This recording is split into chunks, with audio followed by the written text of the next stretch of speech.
Okay, we can now start. Again, good evening everyone. To those here inside the Ateneo Professional Schools Auditorium, welcome to the Ateneo. And to those participating via Google Hangouts, to our participating universities, I hope you're having a pleasant evening so far, and I'm pretty sure you're excited about what's going to happen tonight. I have here my stunning co-host. I am Godiva and my handsome co-host. My name is Eman. And we'll be your host for today's Waze Story and History Teleconference with Dror Cohen, co-founder of Waze.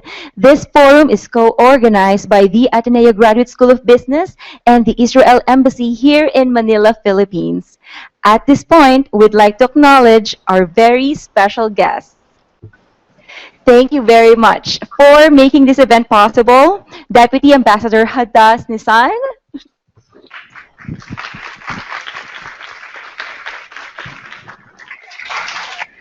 Ms. Joanne Andrea Toledo, Cultural and Academia Officer of the Israel Embassy.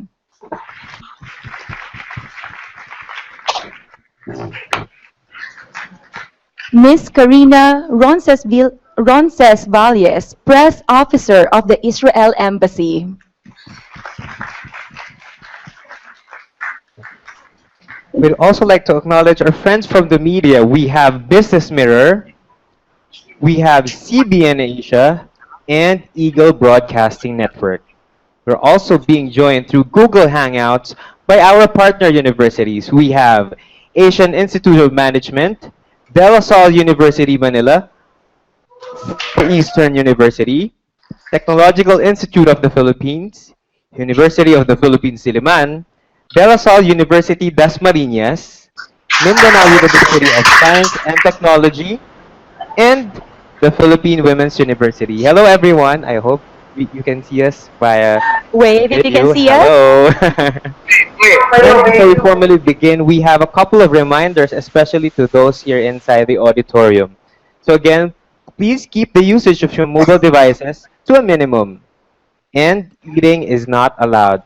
I'm sure you'll have questions, but we'll have a Q&A portion at the end of the session. And to all our partner universities, please keep your mics on mute until acknowledged to preserve our speakers' audio quality. You may approach your respective marshals, whether here inside the Ateneo campus or in your respective universities, if you have concerns. They're also authorized to call your attention in order to maintain proper decorum during the event. Thank you very much. Thank you, Eman. Now, may we ask everyone to please rise for the Philippine National Anthem.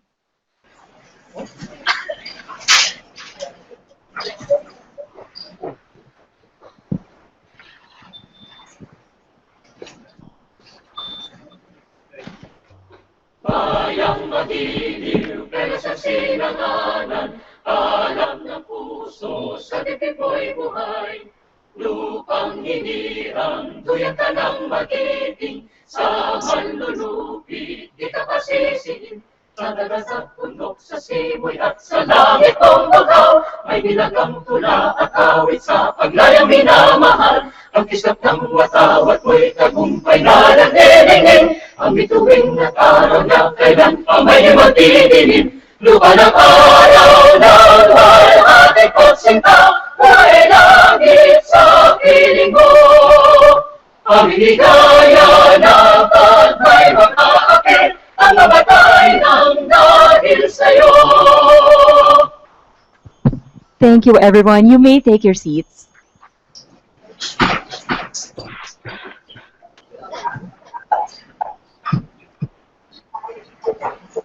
We respect diversity and acknowledge that regardless of our religions, there is a mutual belief in the Creator, a guiding spirit.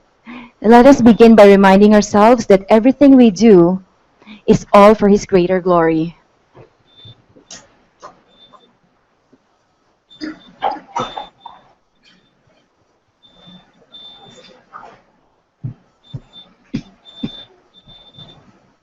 Father, thank you for gathering us on this wonderful day. May you guide us in this forum and help us make the most of this amazing and rare learning opportunity. May we be inspired by Waze's story and its history and be driven to also make a difference, especially in the lives of our countrymen, then the world. Thank you, and so be it, as you will.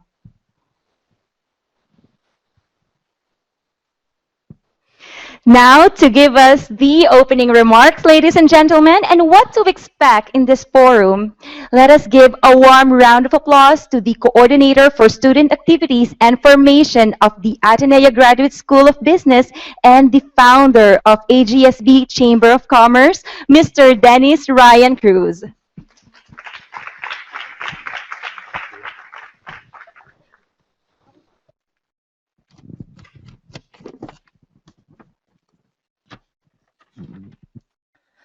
Deputy Ambassador Hadas Nisan, officers of the Israeli Embassy, fellow administrators, faculty, and students of the Ateneo Grad School of Business, and our partner schools, welcome to the Ateneo de Manila. Innovation is a germ, and what a wonderful germ it is. As societies move toward uncharted futures at heart-stopping rates, new and compound challenges are faced.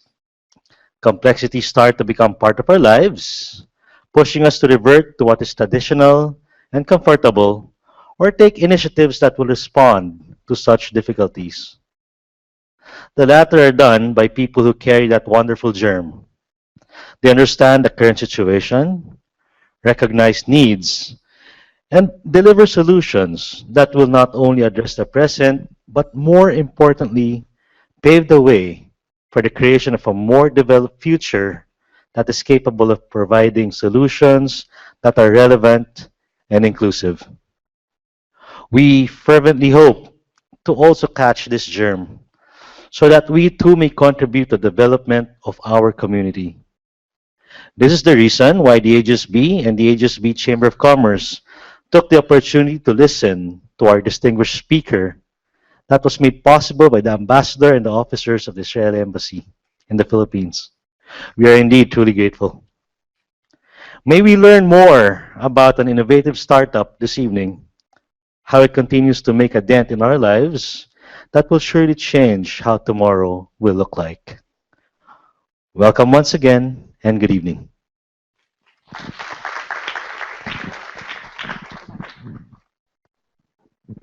Thank you very much, Sir Dennis Cruz. And to say a few words, may we welcome Deputy Ambassador Hadas Nisan on behalf of the Israel Embassy.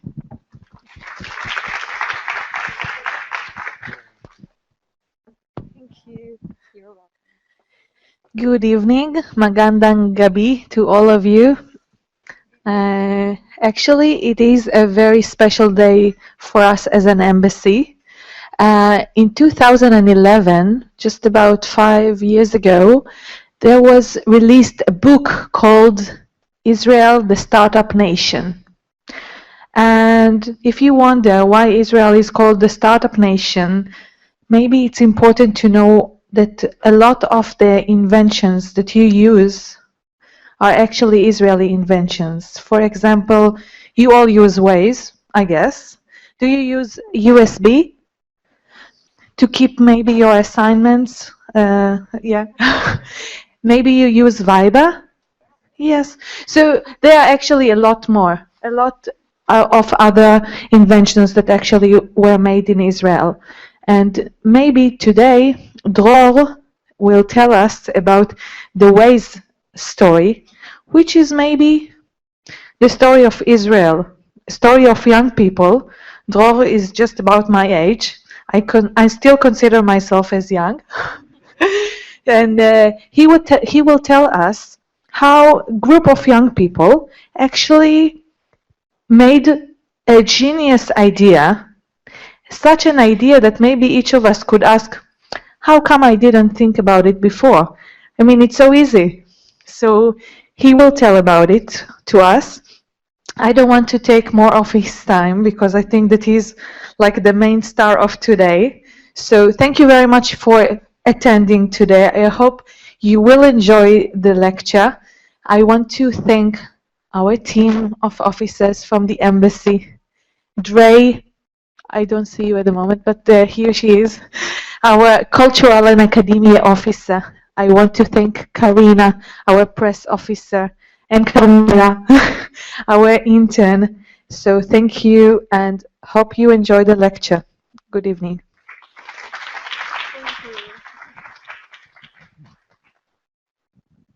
Thank you, Deputy Ambassador.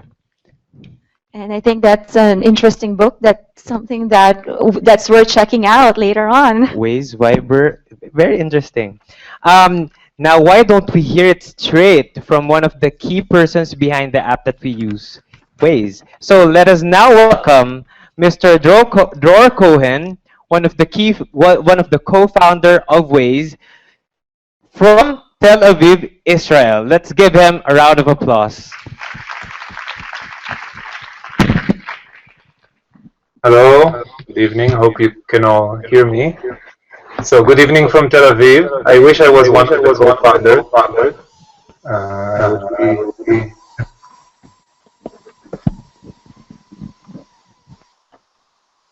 Sorry, I'm echoing from. Hold on. Okay, so I hope you can all hear me now. Like I said, I'm part of the Waze team from the very beginning, but not a co-founder. And what I wanted to show you today is Waze in a nutshell. I'm going to try and present everything we did from the beginning until where we are today. And as you mentioned before, we will have some time for questions and answers after the presentation. And I just like to say it's really nice to see so many people. I hope most of you use Waze today. If you do, raise your hand, so at least I can check who can hear me. Okay, so most of the rooms can hear me. Very nice. I know that our community, and I'm going to talk a lot about the community in the Philippines, is a very strong community. So perhaps even some of you are in touch with our community managers. And let's get started. So how was Waze conceived? This guy on the left is Ehud Shabtai. He is the original founder of Waze. And it all started when he got, you might remember this from about 10, 15 years ago. This was the higher end of technology, an iPad device running Windows. And he received this from his girlfriend at the time and wife at the present. And one of the apps you could install is GPS and actually use this to navigate. And it started to cross his mind that, you know, it would be much nicer if everybody who's using this device when he's driving can just talk to each other and kind of share info on what's happening on the road. So it's just one of those ideas that today makes sense. Obviously, you know, most of you have probably at least heard about Waze, but at the time, connectivity was not that big. So data cost a lot of money, and most of the people did not have smartphones, of course. So iPad itself was very expensive. But he started with a community of people who had this device and kind of wanted to share knowledge about traffic on the road. That's really how it started. And then the Waze as you know it today looks a little bit more like this. So what is Waze? And I'm going to touch each and every one of these. What is Waze? So Waze is a crowdsourced real-time traffic, alerts, incidents, closure, and navigation data from over 100 million users worldwide. And what does it mean? What I'm going to show you today is that we try to crowdsource or use the wisdom of the crowd as much as we can.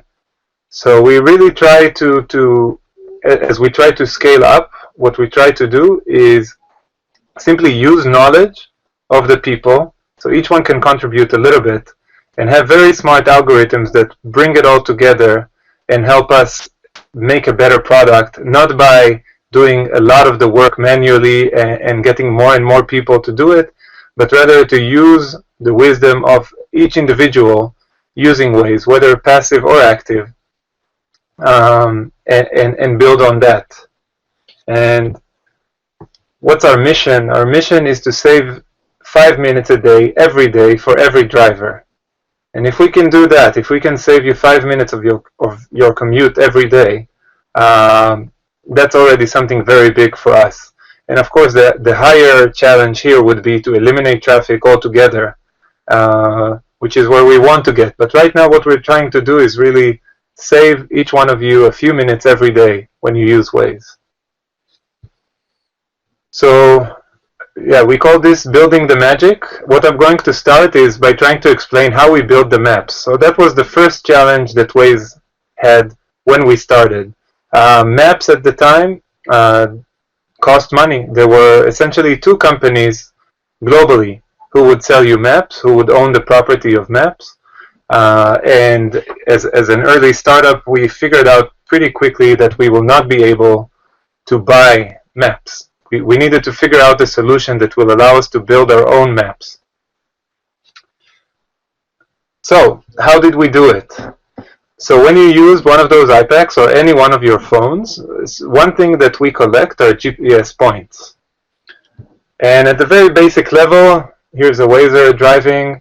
It looks something like this. It doesn't mean a lot if you don't have a map. It's basically a trail of GPS points that you leave behind you. And of course, everything is anonymized, and we don't care or don't really know who you are using it. All we want to figure out are these little traits, these little GPS traits, or the trail you leave behind. Because what happens now, we get another person and a few more people, and you can see that, you know, over time, when you collect enough of these GPS traits, you're already starting to figure out a pattern or some patterns here. What we do next is we use a computer algorithm. So again, remember that we're trying to eliminate any kind of manual or human work in between to do this. So the next thing we do is, yeah, this is what they look like in real life. So they're on our editor. They look kind of like a black dots. But here the image is quite clear already, I hope, to you. So you can tell which roads are more popular and less popular. And what you can do now is simply tell a computer to start analyzing patterns here and start sticking all these traits, all these GPS points into roads. And that's something that a computer can do pretty easily and even tell you, as you can see in the color scheme here. So some are more popular and they'll get this kind of beige color. Some streets are less popular. They get the white color. Some we're not sure about, so they will get the red color. But overall, we're pretty confident we can at least understand people are driving here, right? And based on the density of points or how many people go there through a day or through a week, we can tell you if it's a popular road, if it's a wider road, if it's a narrow road, etc. So that will build you a map. And what you need to do now is to turn this into a map that one can navigate on. So that's missing two main aspects. One is being able not just to say there's a road here and another road here and they connect with all these blue dots which are junctions or just connections between segments. What you need to do is two things. One, you have to tell me what am I allowed to do in each one of these nodes. So am I allowed to just turn right? Can I turn both left and right? Can I only go straight? That's one thing. And again, this is something that when you have a lot of GPS traits, this is something you can do. Because if you see 100 people going through the node and 99 of them only turn right, then you can assume quite safely that people are only allowed to turn right at that junction. The second thing we needed to do is to add street names. So if you want to make this a usable product, you have to allow me to search and actually get the right street name when I search for it. And this is the part where it gets tricky to do with a machine. So what we do is we have a community, and the community of editors that what they do is they have a web tool. So we call it the Waze Map Editor. but it's something you can go online on your desktop, and you can start adding streets. And what we had is we had people who actually did this as a hobby. So you think, each one of you can think about his house or his neighborhood. And a lot of people did it because they found it rewarding that, they can create something new. They can create the map. They can go and upload street names and say, oh yeah, I know this street. And they can also help us figure out, if we got the turns right or wrong, if some turn that we said is allowed is actually restricted. So they can help it. And the main motivation for them was a very quick turnaround time from when they made the change to when this change was visible to everybody using the app. And that's usually under 24 hours. So you would give a street a name, and within 24 hours, everybody would be able to search for this street and drive to this street just because of your contribution. And we have some gamification. I'm going to talk a little bit about it later, but another reward is that you would get points. And these points don't mean anything outside of the world of Waze, but within the world of Waze, these points meant a lot because that was your status symbol of showing how much you contributed to building the Waze map. So this was a very crucial step for the success of Waze, from going from something that is a very hobby in its nature, something that people who really like to do these kind of things online would do and go in on their spare time and contribute and edit the roads, which is great. The community is what keeps Waze alive until today. We have a very, very strong community of people that go in, give from their time and their effort to keep the map updated. But if you want to turn this into a consumer product, so something that each and every one of you can just download to his phone and start using it, and it will make sense, you don't have to learn about all these things of mapping, etc. You need to complete the map. So you need to have a good enough map for anyone to be able to download it and just get started using it.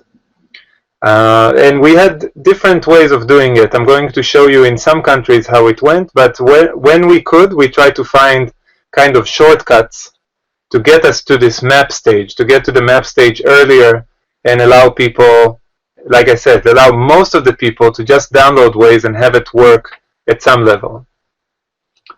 But even if you're not editing, and again, this is where the crowdsource or the wisdom of the crowd comes into play, there is another layer on top of this map. So even after we have the map, when you use Waze, there is actually another layer, which we call the real-time layer, that is on top of the map. And again, this is done by contribution from each and every person using Waze. So you don't have to do anything actively to contribute to this real-time layer.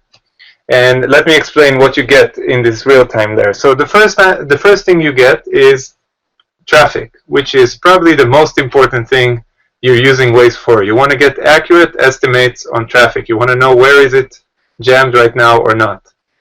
And we do that based, again, on people driving with Waze. So if we know a certain road, the normal speed, we actually usually don't know what is the allowed speed. We are collecting it now, but we also don't care, because if everybody is driving 80 kilometers per hour, then we know 80 kilometers per hour, that's the normal speed. That's what you get at the peak. That's the best you can get on this road.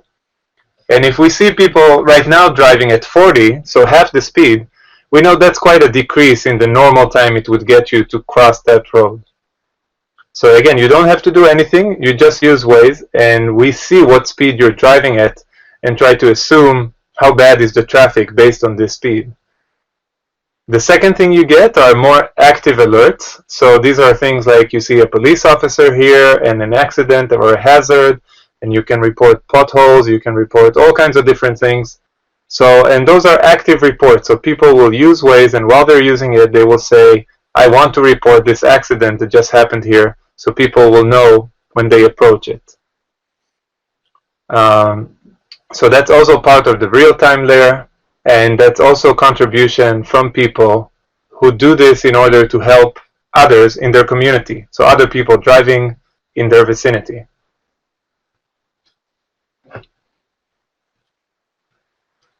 So what does it look like in real life? When we started, we wanted again to give this incentive to people who were using Waze at the very beginning, where when Waze in each country didn't necessarily make that much sense. So you know, in some countries you would even open Waze and you would just see a blank map, a white map. There was nothing in your area. What we tried to do is kind of get the steamroller or paving a new road with the Waze feeling, and let's see what it looks like. So what you see on the left is a Waze kind of, you see the Wazer there, that's an older version, kind of earning points by going through this road. And what you see on the right is an example of our map editor. So that's the online tool I mentioned before that allows you to edit from scratch.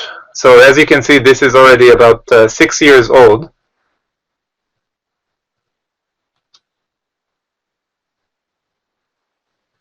And this is also the old Waze logo because this is an older movie, but here's an example in Bratislava. And what you see here is at the beginning you had nothing, almost nothing, and slowly each and every person would add first the major roads, so the highway, the major highways, but then they would add, you know, smaller and smaller roads, the city center. Each person would add his neighborhood. They add the river, they would add the airport. So you can see day by day people would go in and slowly build the map until it made sense, right? Until it was complete enough to make sense for most of the users, so most of the people could find what they're looking for. So this process, by the way, still happens today. We don't have, I don't think we have too many spots on Earth that, you know, you can open and actually get nothing, no roads at all whatsoever if a road exists there. So this is, again, from the very early stages of Waze. But there are always changes, always something happening, a new road that's opening, an old road that's closing. There is always a need to change. And this tool can also be used today to inform us about road closures. So whether it's a big, some kind of a big event happening in your town, if it's a marathon that's going to close all roads for half a day, or even if it's just construction and something is going to be closed for 2 months, we have a way of knowing and incorporating that data into our maps. Like I said, today it's even lower than 24 hours. It's usually within 12 hours or less.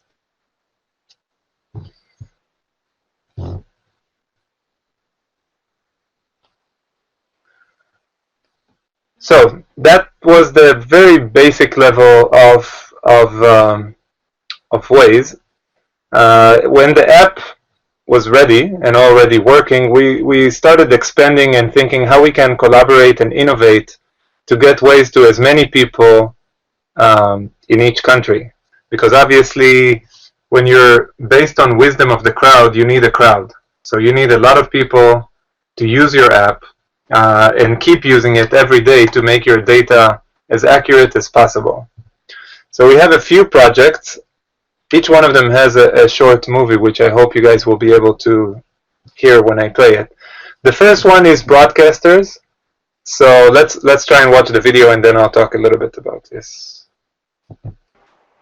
Hi there. I'm Roz Varon from ABC7 in Chicago, traffic anchor. And the best part about using Waze on the air, if I see an unusual traffic pattern, I know I can always count on my Wazers to let me know what's going on. More times than not, they're there, spot on information. Yeah, so that's just one example. We have, like it says here, over 100 broadcasters that include TV and radio from across the world. As far as I know, there isn't one in the Philippines, but I might be wrong. So you can correct me later. But why does it make sense? So let's talk about how traffic worked for TV stations before Waze.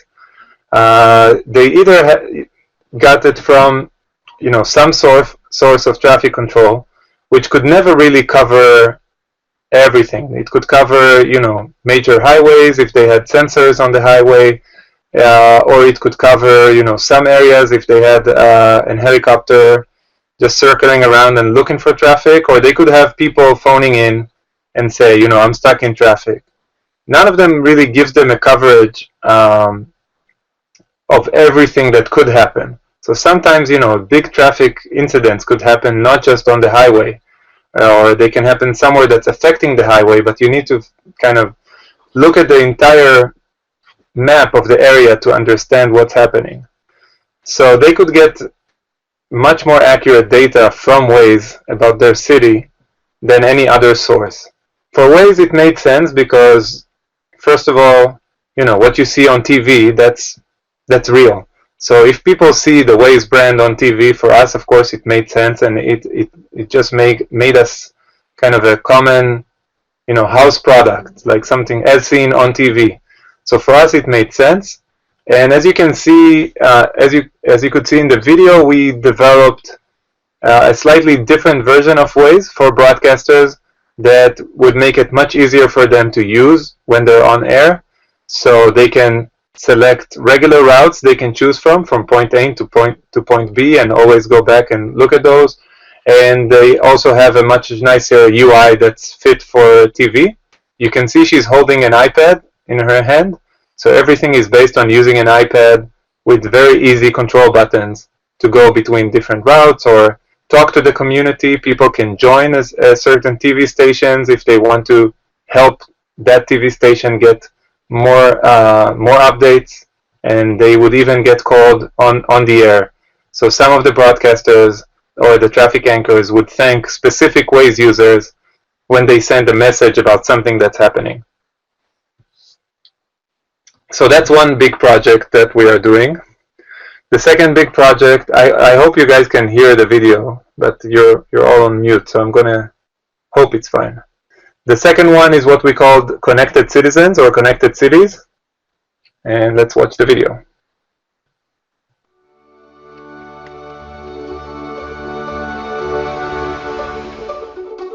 When Waze first launched, its core was about outsmarting traffic together. CCP is the next natural evolution of Waze. Now we're really talking about saving time for millions of people. Our drivers are out on the streets every hour of every day, reporting the most accurate information on closures and congestion. We are taking that information and delivering it to the government officials who can address incidents in real time. This is a real program with real impact. We're actually sitting down with partners and having measurable results every day. Boston is a city of around 600,000 residents, but during a typical workday, we grow to over 1 million people. Waze has allowed us to rapidly iterate through experiments to see what sort of effect interventions have on congestion and traffic. We had a major snow last March. Seeing the data come in from Waze every 2 minutes allows us to grab user reports, and then we can respond to those reports in a timely manner. Genesis is a software company that provides solutions to help first responders. By putting Waze inside our Genesis Pulse product, our first responders are saving 5 minutes, and that saves lives. We didn't expect that so quickly we would have cities redistributing traffic personnel, that we would have 911 systems relying on this data. As more data comes online, Waze is proud to bring together innovative transportation leaders from all around the world to develop the next chapter in traffic management. At the core, CCP has the same mission as Waze, which is to save people time every day. It's showing us what our new goals are going to be. New forms of safety, new forms of urban mobility, helping cities become a lab for making lives better.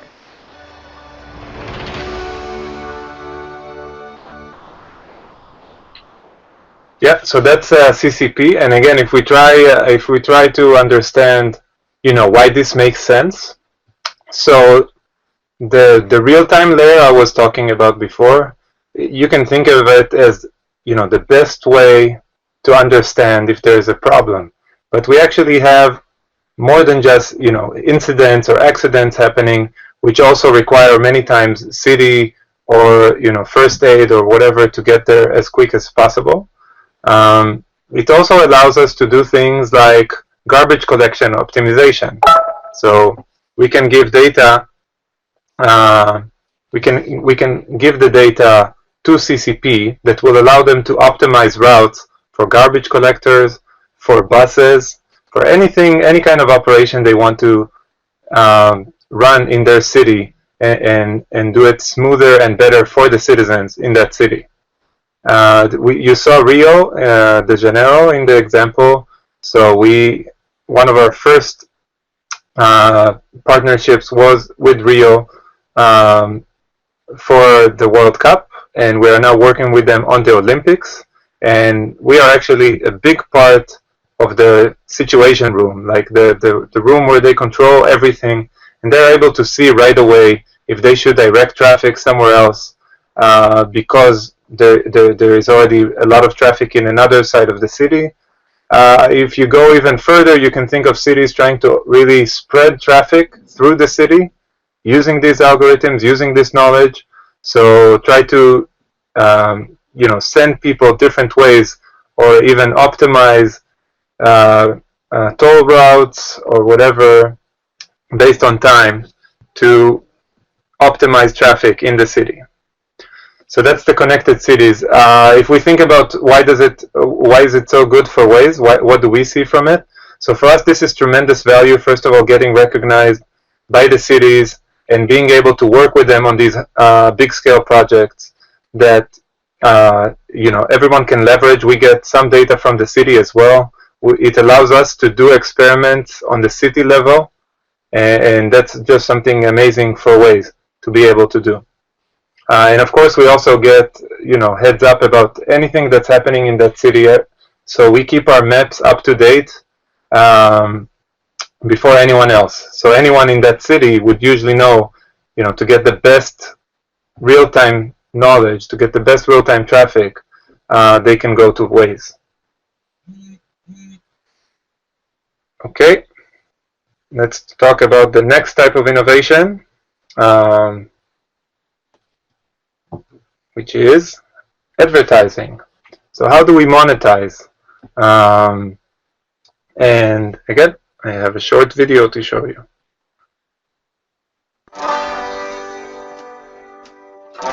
Connect your brand with drivers as they go about their day.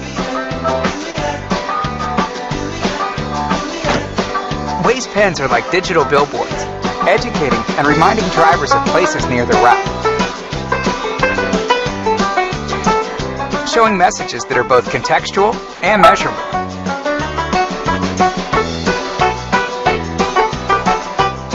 Native ads on Waze are proven to drive more traffic to your business.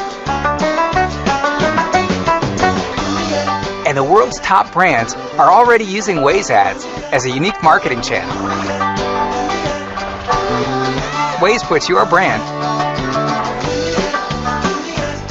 in the passenger seat. Get on the map.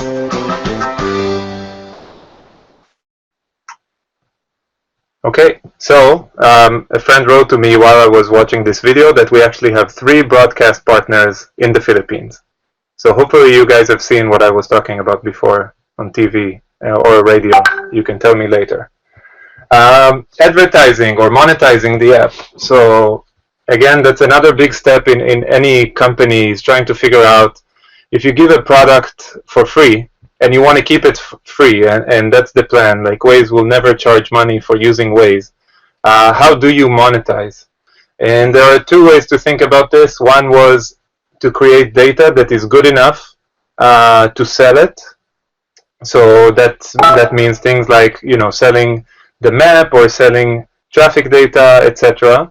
And we chose a different path. So, oops, sorry.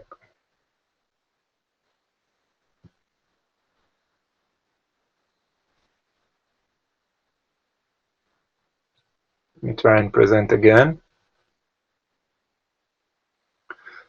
So we chose something else. And what we do is we allow locations, physical locations, to advertise their business on Waze. As you saw in the video, we have a few different ad units, but the idea is really to show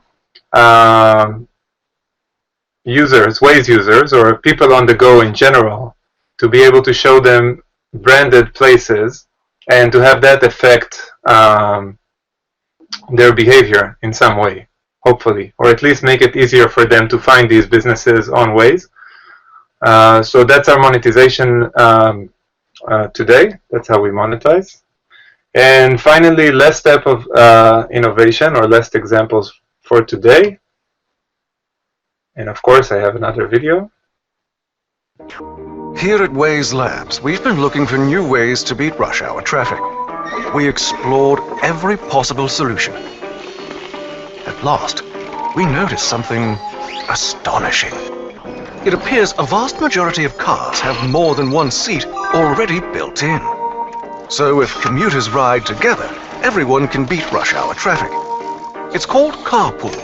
Yes, we know we didn't invent it. However, calculations show that finding and organizing a carpool is such a hassle, most of us just won't do it. Carpool service comes in.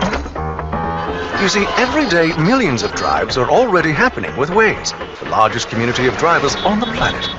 Waze analyzes these drives and automatically eliminates all rides except the best one with the closest start and end points, commute timing, and real-time traffic conditions.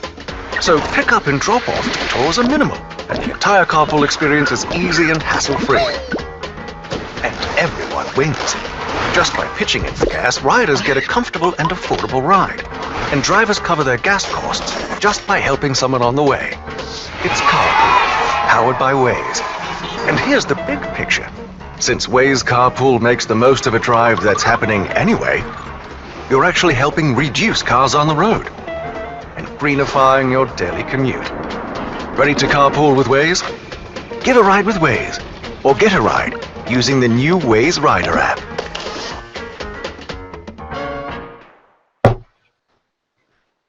Okay, so that's Waze Carpool. This is by far the biggest project Waze is working on right now, and definitely the newest one we're working on.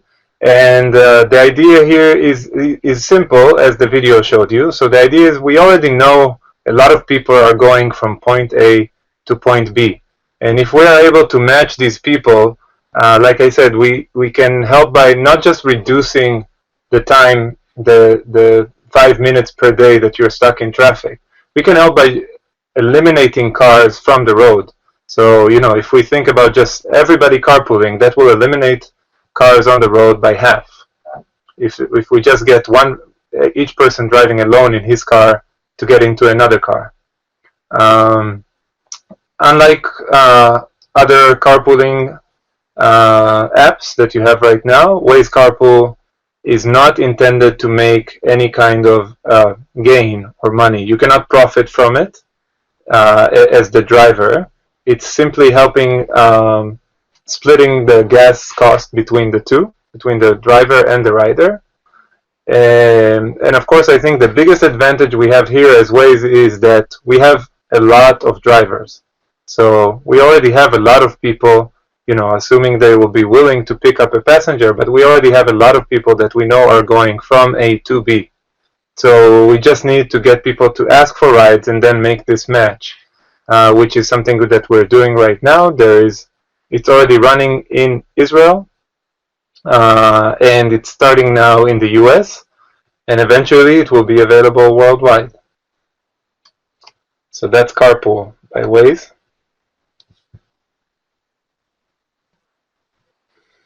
Let's talk about some of our Waze key features other than these collaborations, some of the key features that you see on Waze. So first of all, on the screen on the left, what you have is a regular route giving you an example of how we bypass traffic. So again, if you see that red segment in the center, you can see it as kind of a sacrifice, but at least one user is driving very slowly and is stuck on that traffic. But the advantage is that we know we don't need more than one, really, to know that there is some kind of traffic on that segment and already, you know, offer the next person to bypass that traffic. And we actually have a lot of examples from people who share on social media. We like to call this like the aha moment. when they realize, the route we gave them looks kind of weird, because why, instead of going straight, we're doing this detour. But then when they join the road again and realize, they just bypassed that accident, that's what we call the aha moment. And that's what really gets people to understand the value of Waze. In the center, what you see is how people can report more actively. So not just by driving slowly and having Waze figure out you're driving slowly, but actually report. And you can see we have different types of reports. Sometimes they even vary by country. But the basic ones are reporting about traffic, police, accidents, or hazard. And we'll talk about gas prices in a second. We also give you an alert. So let's say somebody reported about the police and now you're driving on the same segment, you'll get alerted that there is a police ahead, there's a hazard ahead, there's a speed camera ahead, whatever is allowed in that country. So that's the one you see on the right. Next up, on the left here, we see that you can share your ETA. So you can share not just places, but you can actually share your drive with Waze, either with friends if you want to let someone know you're on your way. All you have to do is just tap one button. They'll be able to see your route, see if you're stuck, see when you get there. So that's what you see on the left here. In the middle, we show you, this is also kind of new from the last couple of months, we show you when you're stuck in traffic, the first thing you want to know is when will it end. So we started showing you exactly when the traffic will end and you'll go back to driving normally. So that's the bar you see on the left showing you you'll be stuck in traffic for another 6 minutes. And finally on the right, on longer routes, what happens many times is that even if you started the route, we thought, the best route will be going through a specific road. Once you started, things change. So we always keep learning. We always keep learning about new things that happened, whether they're good things, like there was some traffic congestion, but it opened up, or if it's bad things. Of course, I think here, we're showing a very good example where we tell you you're actually going to be 9 minutes early than what we initially thought. But sometimes traffic is building up and we just want to let you know that it's going to take you longer because we couldn't predict that traffic is going to happen.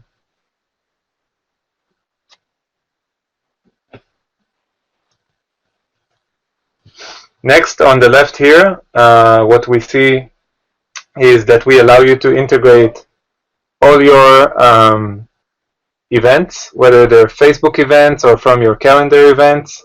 And the idea is that all you need to do is just open Waze, we'll know about your calendar events, and we'll be able to send you directly to that location. So that's all integrated from within Waze. And finally, on the right, so when you're signed in, when you're using Waze for a long time and you're signed in as a user, we start learning about, when do you go where, and we can suggest you if you want to go home right now, if you want to go to work, if you want to go to gym, whatever it is that you're going to, we have suggestions that just facilitate usage of Waze. So we try to learn where do you like to go, and also what's your preferred route when you go to a specific venue. So when you go from work to home, if you have some road that you like more than others, we'll flag that one and tell you, if you want to take your regular route or if you want to take the optimal route that we have right now. So with that, that's the end of my presentation. And we now have some time for questions and answers.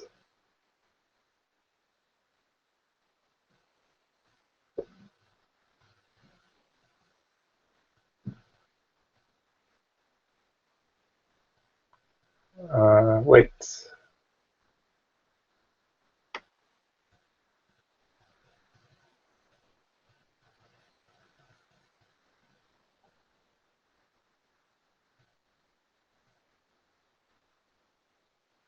You need to unmute. I cannot hear you.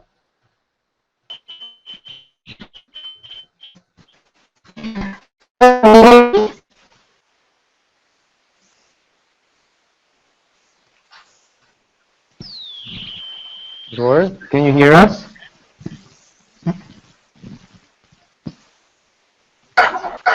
Hello? Yeah, I can hear you. Okay. Thanks again for that, for sharing the story behind the successful app. We didn't know that Waze can do a lot of things aside from giving us, helping us navigate through the traffic inside the metro. And I think one of the features that I like about Waze is the picture. Sometimes you're going to use Waze and you'll notice it's traffic. And if you're curious, why is it traffic? And sometimes other users will upload pictures and you get to see what's happening, right? So it's one of the features that I like. I also like that they start with a mission that they should save at least 5 minutes per day. I think that's a very important um, factor when you consider creating a project or even launching an app. Yes, the So mission. now let's proceed to the Q&A portion. I'm pretty sure a lot of you are excited to hear Mr. Dror Cohen's answer. We have for the questions here inside the auditorium, please write it in a piece of paper and some of the marshals will collect it from you. Okay, how about we start, Eman, with questions from our partner universities? How about from FEU? Can you read FEU? Okay.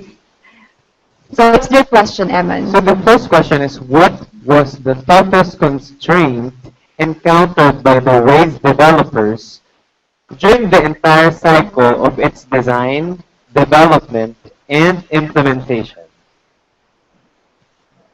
Can you please repeat the first part of the question? What was? The toughest constraint encountered by the Waze developers. Okay. So at every stage you had different constraints.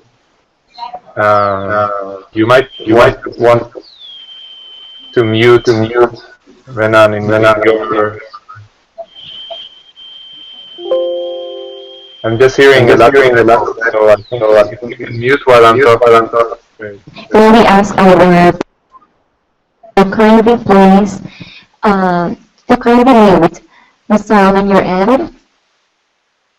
Thank you.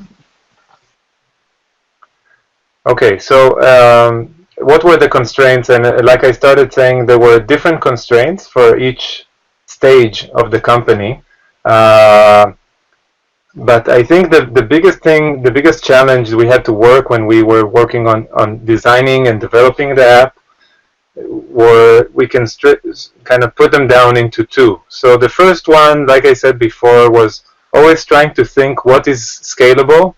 So what kind of product we can build that will allow us to remain a small team but still grow this product to be as global as possible. So how many processes can we get a computer to do? What's feasible to get a server or an algorithm to do instead of having a person that will go and manually do this task? I would say that's the biggest challenge, and I think Waze did a very good job, which is why it worked very well globally.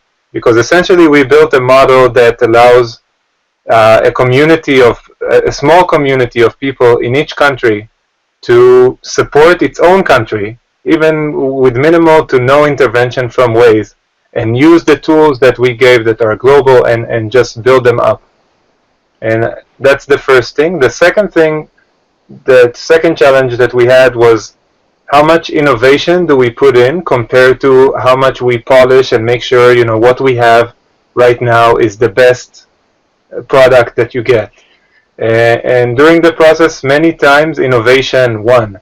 So we said, it's more important to, like we say, test the water. It's more important to release something, even if it's not fully baked, even if it's not 100% fail-proof. But just put it out there and see how do people respond to it. And maybe no one will use it and there's no point in making it perfect. And maybe it's good enough so a lot of people are using it and we want to make it available for everybody.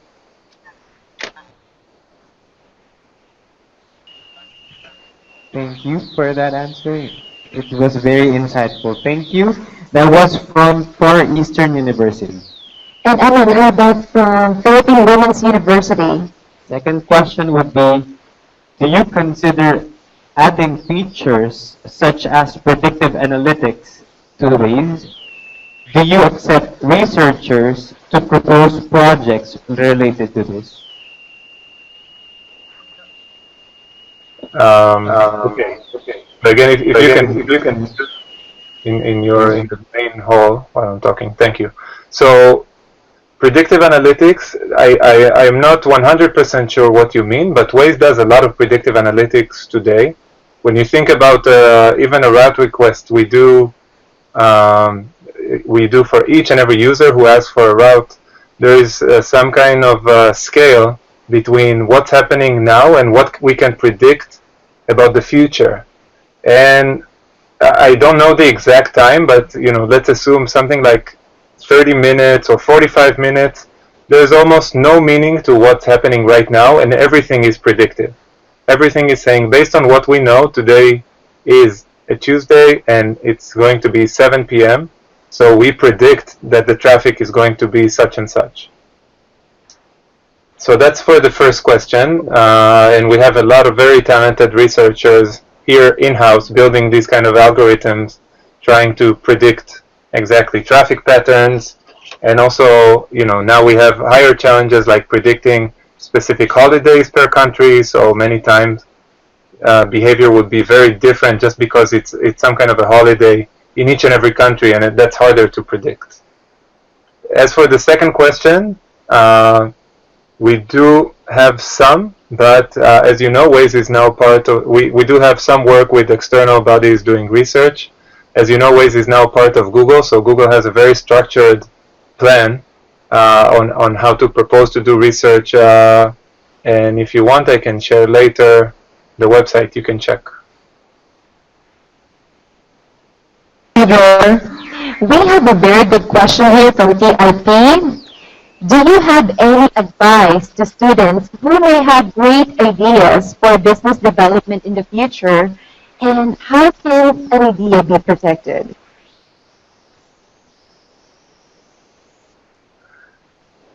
So it's very hard to protect an idea. I would say though that if this idea should turn into a product or a company, it's not just about the idea. It's not just about having a good idea. Many times it's also about timing and knowing how to sell your idea, and also how to build a team. So I would say to those people that probably, if they're not in the situation right now when where they can start working on it, then the idea doesn't matter much. I mean, if somebody else is working on it right now, then it will happen. And if they only get to do it in 2 years, this idea might be obsolete by then. So the idea is not the most important thing, and there is really no way to just protect an idea for its own.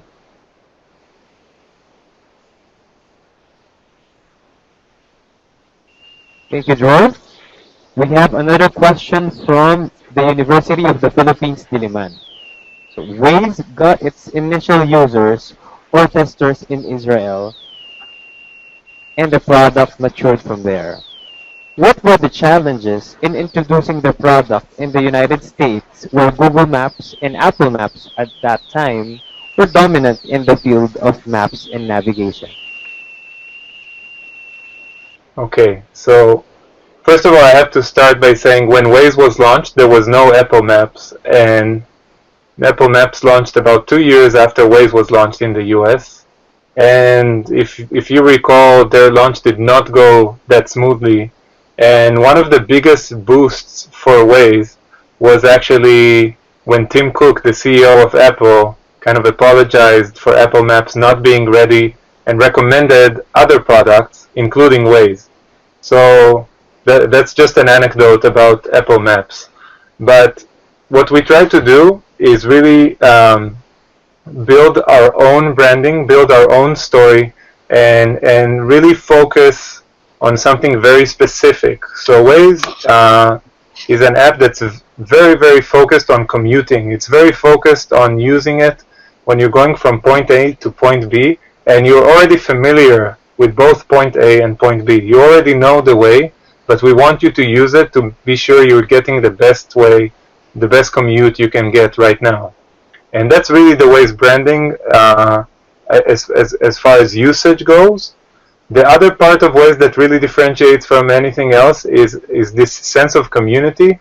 So again, seeing other Wazers on the map, being able to report, being able to do more for the people driving around you. I think that's probably the best selling point for Waze, and probably the best differentiator from any other product that I'm aware of, even today.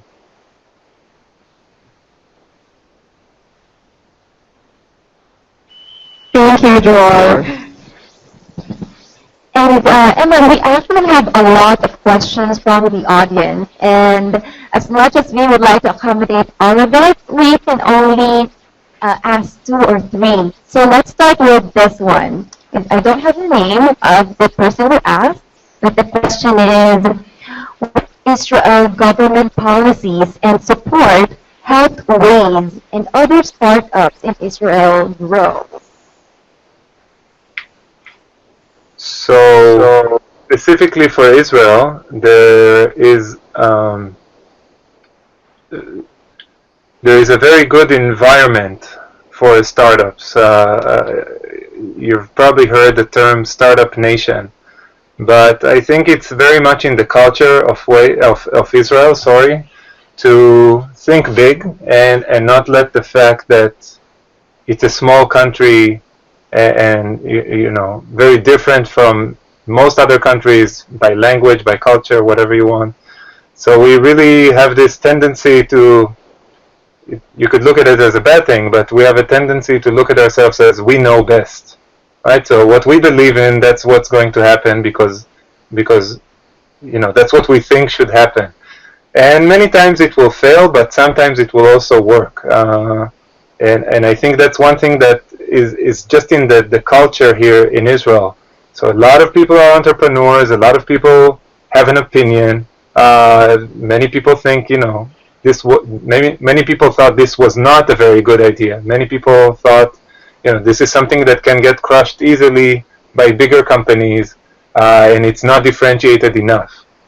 The second thing is more specific to funding, but in Israel we have a chief scientist that helps funding startups, and Waze was part of that program as well.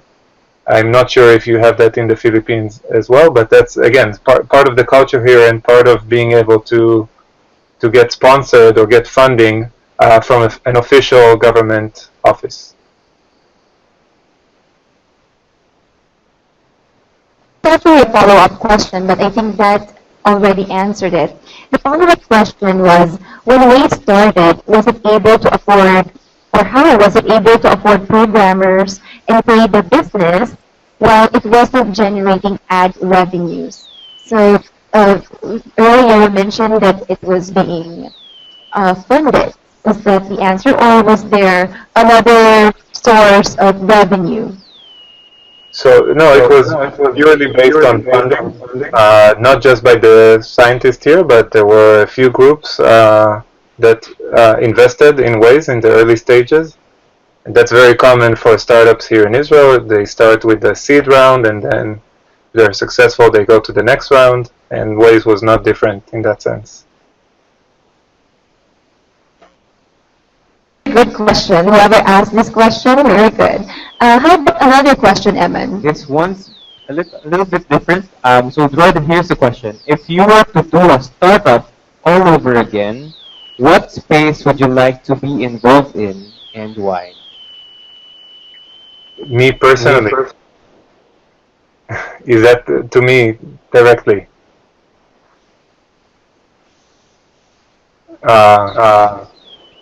That's to me. I couldn't hear what you said.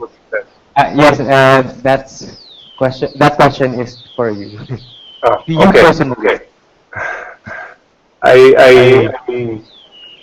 I would start by saying I'm very happy at what I do here. So I don't really wake up every morning. I'm not at that stage yet. I'll probably get there at some point. But if I had to think about, why I like being here, why I enjoy this, and what could I do again if I was to do this again, is in the team we had a very good sense that this thing we're working on is something that A, is needed in the world, and B, can help people. So it has a more positive than negative effect in the world.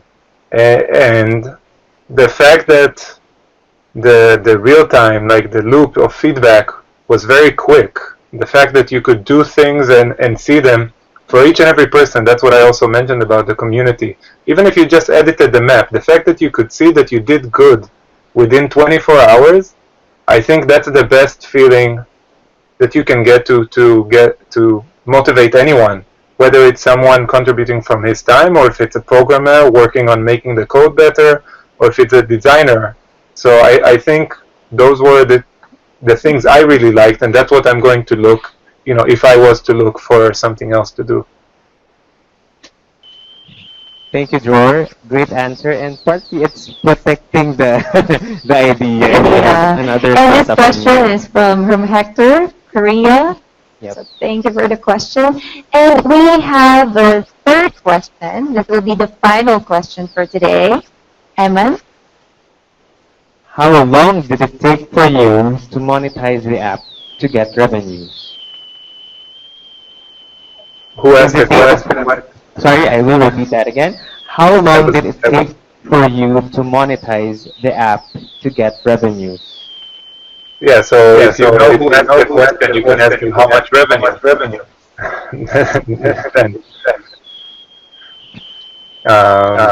We started to monetize about 3 years in. So if Waze was launched in 2009, we really started monetizing around 2012. That was the first time that we started seeing money from advertising on Waze. Unfortunately, I can't really share about time of break even when we had, when the cost of running Waze was equal to the amount of revenue we received. But I would say in the first 3 years, we really had the freedom to build the best product without necessarily thinking about monetization, because we were funded by venture capitals that allowed us to just focus on the product. Thank you, Dor. We understand that you don't need to share the numbers with us. Another question is the data from Waze available for free for university research? How about using the data for disaster response? Do we have to pay? So it really depends on what kind of data you're looking for. For disaster response, we have many teams that work worldwide. We're actually part of, Google also has teams that do disaster response, and we are part of that as well. We do not charge for it. I can give you some examples, but a recent one was when in New York, or in the entire eastern side of the US, there was a very big storm, and there was lack of, you couldn't even get gas at gas stations. So with Waze, we were able to show people which gas stations still had gas, so you could go and fill up your car if you needed gas, because most of them were running out. And that's the kind of activities we do, not to monetize. We do that for to help, to literally help the community. In the Philippines, we also, in disaster times, we closed the roads. We were working with the municipalities to close the roads, and we're also labeling places of evacuation or getting help in the country.